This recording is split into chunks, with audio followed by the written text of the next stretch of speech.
পিঁপড়া খাবে বড় লোকের ধন। হুমায়ুন ফরিদী নামের পরে যার কোনো বিশেষণ বাহুল্যই বটে। চলচ্চিত্র, টিভি নাটক কিংবা মঞ্চ সব মাধ্যমেই ছড়িয়েছেন নিজের দ্যুতি। জিনিসের দাম বাড়লে পাবলিক আন্দোলন করব। আমি তখন আটানা কমায় দিলে পাবলিকও খুশি, বাজার কমিটিও খুশি। জন্মেছিলেন ভাষা আন্দোলনের বছর 1952 সালের 29 মে, আর পৃথিবী থেকে বিদায়ও নিয়েছেন এই ভাষার মাসেই 2012 সালের 13 ফেব্রুয়ারি। 3 দশকের কেরিয়ারে দর্শকদের বুঁদ করেছেন অভিনয় দিয়ে, যা আজও বিশ্বাস করেন তার অনুজরা। যেমন তো মায়া তার মধ্যে ছিল, ভালোবাসা ছিল, ইমোশন ছিল, প্রফেশন ছিল।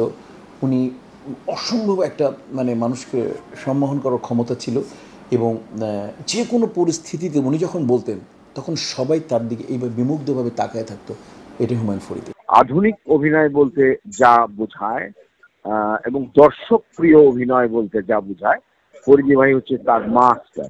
বাংলাদেশে ওই জায়গাটি, ওই অভিনেতাটিকে ছোঁয়ার মতো কোনো অভিনয় শিল্পী এখন নেই, সেটা সমস্ত ক্ষেত্রে, স্টেজে হোক, টেলিভিশনে হোক বা সিনেমাতে হোক।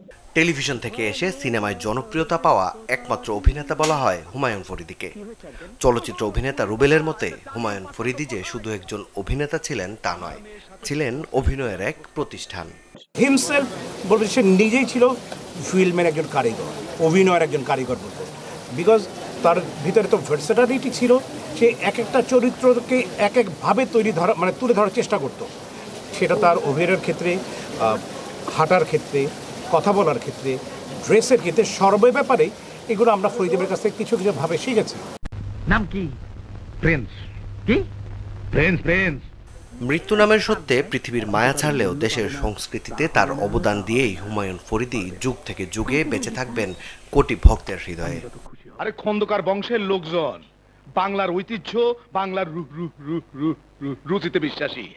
মাকসুদুল হক ইমু, চ্যানেল 24, ঢাকা। তোর মেয়েকে আমার লায়ন বাহিনী ধরে নিয়ে আসবে।